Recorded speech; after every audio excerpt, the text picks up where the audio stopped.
Hoy estaremos hablando acerca de uno de los grandes discípulos de Jesús.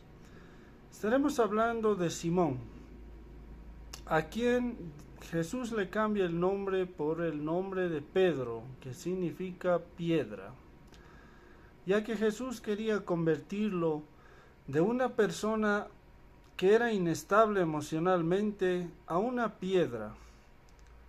Pues para esta historia vamos a empezar a leer el libro de Juan en el capítulo 21, versículos del 1 en adelante. La palabra de Dios nos dice: Jesús se aparece a 7 de sus discípulos. Después de esto, Jesús se manifestó otra vez a sus discípulos junto al mar de Tiberias, y se manifestó de esta manera. Estaban juntos Simón, Pedro.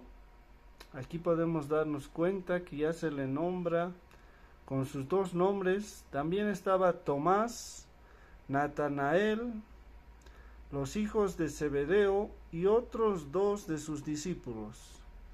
Simón Pedro les dijo: voy a pescar. Ellos le dijeron: vamos nosotros también contigo. Fueron y entraron en una barca, y aquella noche no pescaron nada. Pues aquí podemos ver en esta pequeña parte de la Biblia cómo luego de que Jesús había muerto, pues los discípulos estaban muy tristes de seguro, no sabían qué hacer, y se olvidaron que Jesús ya los había convertido en pescadores de hombres. Pero ellos deciden retomar sus funciones antiguas, y aquí vemos cómo Pedro empieza a querer recuperar su antigua personalidad de Simón. Por eso en esta parte de la Biblia se lo llama Simón Pedro, porque seguramente Pedro no sabía si ser Simón, el pescador de peces, o ser Pedro, el pescador de hombres. Y también nos cuenta esta parte de la Biblia de que toda la noche estuvieron pescando y no pudieron encontrar nada. En el versículo 4 la palabra nos dice: cuando ya iba amaneciendo, se presentó Jesús en la playa. Mas los discípulos no sabían que era Jesús, y les dijo: hijitos, ¿tenéis algo de comer? Les respondieron: no. Él les dijo: echad la red a la derecha de la barca y hallaréis. Entonces le echaron, y ya no podían sacar por la gran cantidad de peces. Entonces aquel discípulo a quien Jesús amaba dijo a Pedro: es el Señor. Simón Pedro, cuando oyó que era el Señor, se ciñó la ropa y se echó al mar. Y los otros discípulos vinieron con la barca arrastrando la red de peces, pues no distaban de tierra sino como 200 codos. Al descender a tierra vieron brasas puestas y un pez encima de ellas, y pan. Jesús les dijo: traed de los peces que acabáis de pescar. Subió Simón Pedro y sacó la red a tierra, llena de grandes peces, 153. Y aun siendo tantos, la red no se rompió. Les dijo Jesús: venid, comed. Y ninguno de los discípulos se atrevía a preguntarle: ¿tú quién eres?, sabiendo que era el Señor. Vino pues Jesús y tomó el pan y les dio, y asimismo del pescado. Esta era ya la tercera vez que Jesús se manifestaba a sus discípulos después de haber resucitado de los muertos. Nuevamente podemos recapitular y ver que Pedro estaba a punto de regresar atrás, de recuperar su antigua profesión de pescador de peces. Lo que Pedro no sabía, pero ya sabía el mar y los peces, es que Jesús le había quitado esa profesión, esa vocación de ser pescador en los mares. Por eso aquella noche él y los discípulos que lo acompañaban no pudieron pescar nada, porque estaban fuera de la voluntad de Dios, estaban fuera del propósito, del nuevo propósito que Jesús les había dado, porque antes ese era su propósito. Gracias a que pescaban en los mares, pues ellos y sus familias podían alimentarse. Pero de ahí en adelante, desde que conocen a Jesús, ellos ya no eran pescadores de peces, sino que ahora eran pescadores de hombres. Porque hay una gran diferencia. El pescador pesca peces vivos para matarlos y comerlos.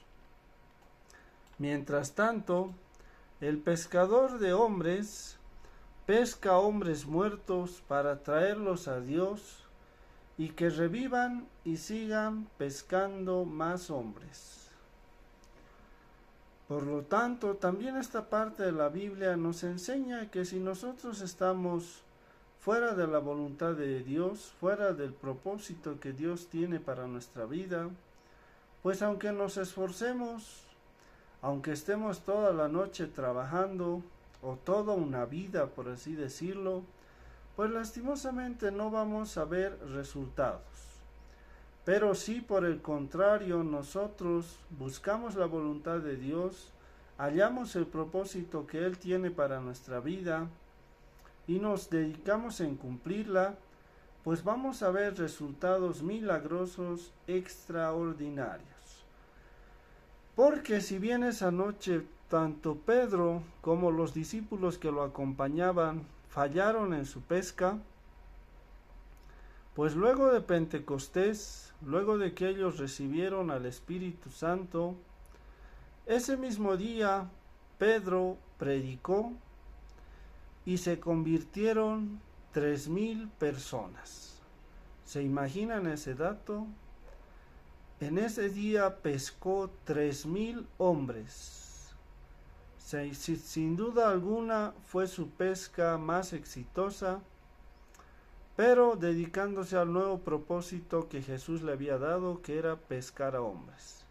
Pedro empezó a predicar acerca de Jesús, el Cristo al cual habían crucificado, el cual había venido a pagar los pecados de todos, y en ese momento se arrepintieron y se convirtieron 3,000 almas. Eso nos dice la Biblia.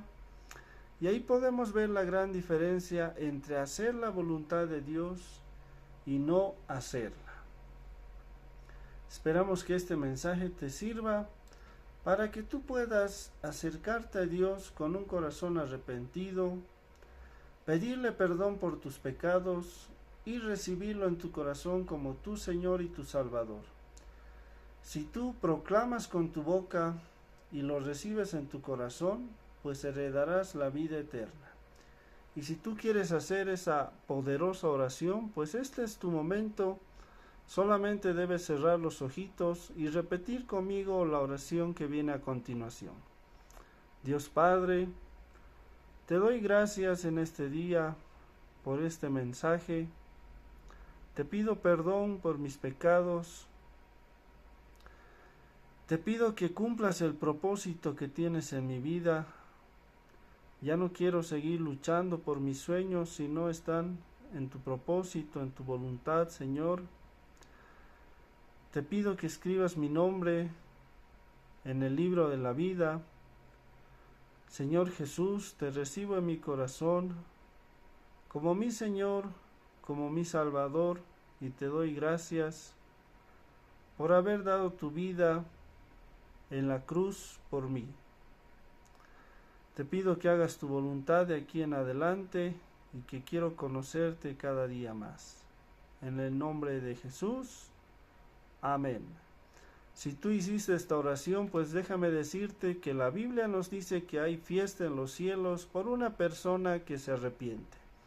Todos estamos llamados a ser pescadores de hombres, porque Dios envió a su único Hijo a esta tierra para que todo aquel que en Él crea tenga vida eterna y no se pierda. porque Dios no quiere que nadie se pierda, que nadie se condene. Y somos salvos a través de la fe, no por obras, porque no hay ningún justo, no hay ninguno bueno, como decía Jesús, solo Dios.